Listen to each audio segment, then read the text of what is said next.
May I offer a counter manifestation, Mr. Chair? Later po, 1 minute na lang po siya and then Kasi I will baka break. makalimutan yung continuity ng yung flow ng discussion. I'd like to ask only, Mr. Chair, by way of manifestation, is there anybody who is questioning the power of the purse of Congress? Is there anybody who is questioning the legislative function and oversight function of Congress? Is there? Because if there is none, then we are not supposed to overextend the discussion or any manifestation because nobody is questioning that. And I think nobody could question that. Even the privileged speech of the Honorable Valeriano.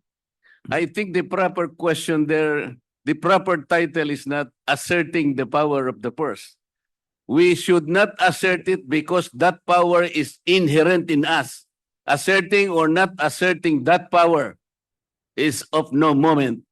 Yun po ay birthright. Yun po is inherent right of Congress. And let me make of record, the office of the Vice President, to my mind, did not undermine the power of the purse.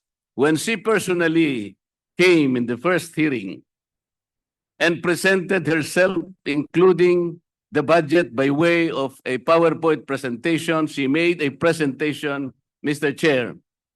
And after that, she made a categorical statement that she said, I forgo, Madam Chair, I forgo my opportunity to defend the budget of the office of the President by way of question and answer, and instead I leave it to the discretion of the House of Representatives on their decision to decide on the proposal as presented. This is a very respectful answer. Mr. Chair, I did not find any offensive remark in that particular statement. She gave the entire House of Representatives the entire discretion and the entire right to decide on the proposal she presented before us. Why would we blame her for saying that she disrespected Congress? No, sir. I think it was triggered by the fact that questions were asked in relation to the confidential and intelligence funds. To my mind, Mr. Chair, these particular funds were subjected to a notice of disallowance. But the notice of disallowance by its nature, by its very nature, Mr. Chair, is contestable. It is appealable. It is yet to be explained.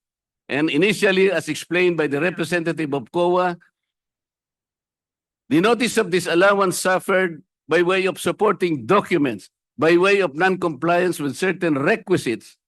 What if the Vice President is able to provide all the supporting documents? What if finally she is able to come up with the requisites required in order for you to consider that all these funds are eventually allowable and they are not disallowed? And chances are she may be able to do that. Hindi po final judgment ang notice of disallowance. As a matter of fact, based on COA's own representation the other day, the Vice President received the notice of disallowance only on August 24, 2024, which means, Mr. Chair, the Vice President has 6 months within which to reply and make an answer. That is correct, Madam COA. So 6 months is up to February 2025. We should give her all the allowance. We should give her the time because 6 months is 6 months. So why are we rushing to make a judgment? As a matter of fact, as I have already initiated earlier, Mr. Chair, when you said that anything we can discuss in this committee provided it is of public interest, and you said that intelligence funds and confidential funds are public interest.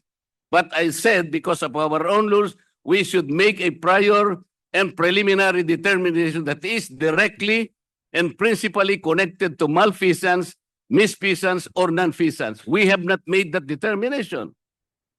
How can we now begin questioning whether or not the intelligence funds covered by an initial notice of disallowance is already directly and principally connected with non-feasance or misfeasance or malfeasance. Madam COA, how many agencies of government today are subjected to notice of disallowance? Do you have a number?